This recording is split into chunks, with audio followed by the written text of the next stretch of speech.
Чтобы не допустить распространения в регионе, проводится вакцинация против серьезных инфекций. Среди таковых и корь. Начинается она с высокой температуры до 40 градусов и кашля. Врачи говорят, болезнь опасна в первую очередь тяжелыми осложнениями, среди которых проблемы с дыхательной системой и не только.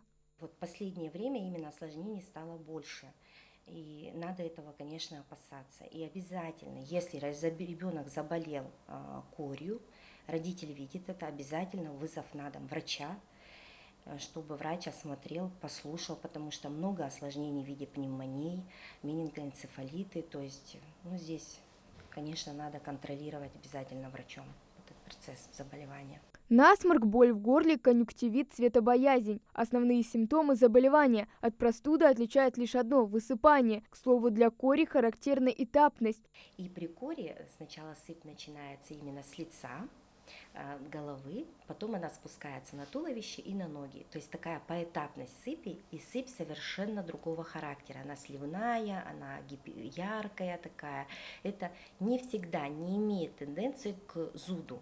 Но если идет там осложненная форма, да, она зудится. По статистике, 9 из 10 человек имеют вероятность заразиться корью, если был контакт с больными. Медики предупреждают, сложно предугадать, как перенесет детский организм инфекцию. Лучше, конечно, заранее подготовиться ко встрече с вирусом. Конечно, вот именно вакцинация от кори, она не дает стопроцентную гарантию, что ребенок не заболеет. Но все-таки даже привитой ребенок, если он даже заболевает непосредственно корью, он переносит ее намного легче.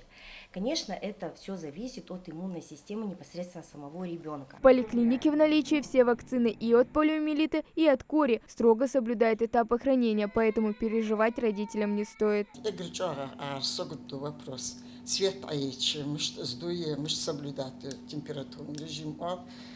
Подключены генераторы, даже не харях свет, сразу они подключаются, холодильники заработают. Да? Против кори трога едет вакцинировать.